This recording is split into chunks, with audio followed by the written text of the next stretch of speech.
His timing couldn't have been better. World War II.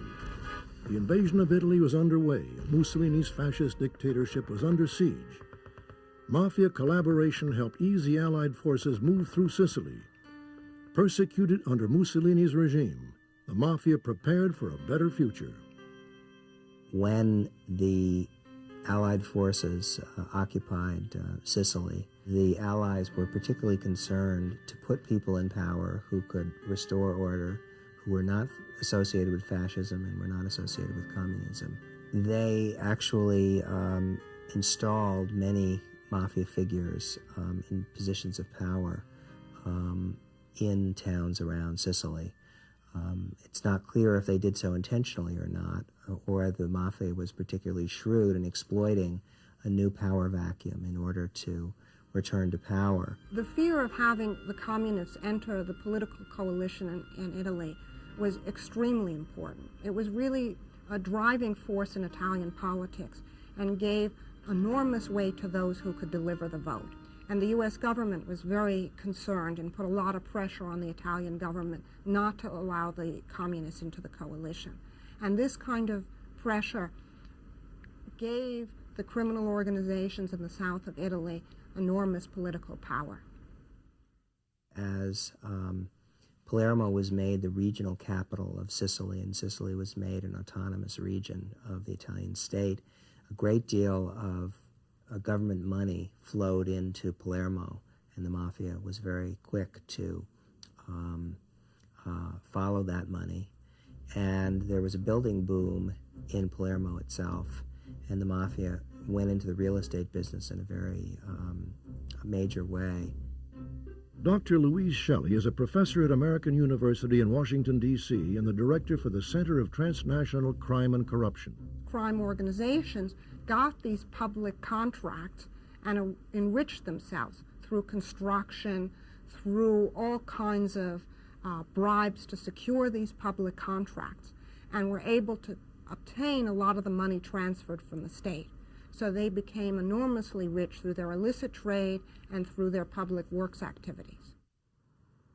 Profits and power. By the early 1960s, the Sicilian Mafia enjoyed an unprecedented abundance of riches. Inevitably, there was a frantic scramble for power among major Mafia families, a violent war in the battle for domination that laid the groundwork for the rise of Totorina. The Mafia's war against itself attracted national attention in 1963, when 7 police officers were murdered in a car bomb attack. Public outrage led to the first large-scale Mafia crackdown in Italian history. Nearly 2,000 Mafia members were arrested, including most of the major bosses. Many were forced to flee the country. Even Toto Riina, by now second in command to Corleonese boss Luciano Leggio, was captured, only to be acquitted a short time later. The Mafia soon decided to disband its ruling commission and assume a low profile. It formed a temporary governing body of 3 major Mafia bosses, including Luciano Leggio. In time, public attention shifted elsewhere, and with it the government's appetite for a continuing war against the Mafia. Slowly, the Sicilian Mafia began to rebuild. Luciano Leggio, beset by health and legal problems, eventually granted his seat on the triumvirate to Toto Riina. Leggio had, I think, escaped from a medical clinic where he was in Rome, and then was arrested definitively in 1974 in a hideout in Milan, and has been in custody ever since. So gradually, although he never officially was stripped of his power, the day-to-day operation of the Corleonese Mafia was then taken over by Riina. And so gradually, with the passing of time, Riina became the effective head of the Corleonese Mafia. Though the Mafia officially frowned on narcotics trafficking, an unofficial network had developed to take advantage of the new market in the United States, the market for heroin. The authorities called it the Pizza Connection. Once again, Riina would find himself in an ideal position at a critical time. I think the Pizza Connection term is actually an unfortunate one.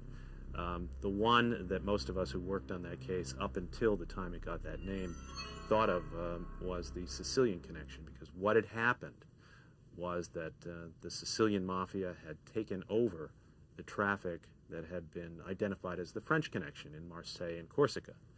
And our investigation demonstrated how the Sicilian Mafia had dominated this new level of traffic, taken it over, and run the business. However, when it came time for the arrests and the leaders of the FBI and the Attorney General were present, they asked us what all these people who were spread around the United States and around the world had in common. And apart from Mafia membership and a lot of them being from Sicily, what we knew was that a lot of them had pizza parlors, even in small towns in the Midwest. And so Rudy Giuliani, who was U.S. Attorney at the time, said, oh, the pizza connection. The Pizza Connection case came to light because of our relationship with the Italian law enforcement agencies and our determination that some of the people that we were identifying, along with DEA, as being involved in heroin traffic in the United States did not really belong to any of the American organized crime groups, but in fact could be traced back to the homeland, largely to Sicily and to southern Italy. And we started to develop this intelligence that they were not part of La Cosa Nostra, but were a separate entity functioning in the United States, and sometimes without even the sanction or approval of the American La Cosa Nostra. So we found it to be largely an independent element that had moved into the United States because of the very lucrative drug trade here and was operating here autonomously by and large. The Sicilian Mafia took advantage of the breaking up of the French connection to assume that same role of both importing, refining, and exporting heroin to the United States in the early 70s, so that as they began to reorganize in the early 70s, heroin offered an opportunity to enter into a new and extraordinarily lucrative business. Former Assistant U.S. Attorney Richard Martin recalls early assumptions about the Sicilian Mafia. The interesting phenomena for the Sicilian Mafia is that they were, compared to the American Mafia, way behind. They were an agrarian-based organization that had really small involvement in things that we traditionally associate the American Mafia with, that is labor corruption, construction, industries like that. The Sicilian Mafia was not really actively involved. What changed all of that was the cigarette trafficking and then the narcotics trafficking, and took them from sort of backwards, agrarian-based, feudal sort of organization to a multinational business that generated billions of dollars.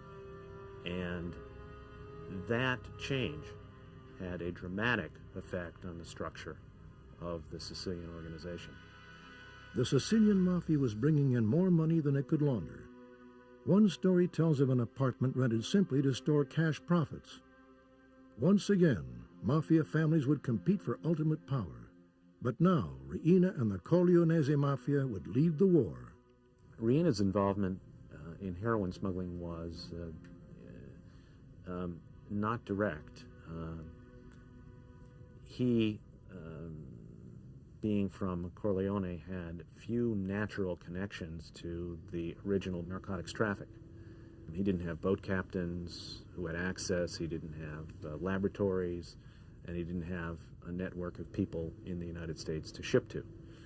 What he did was to take over those families that had those connections and to substitute his own people or to force people who had those connections into his ambit by killing off their bosses and putting in their place his lieutenants.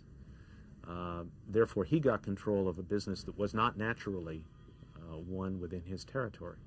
And by the end of 1981 or 1982, when the pizza connection was really at its height, it was Riina who was controlling the Sicilian Mafia.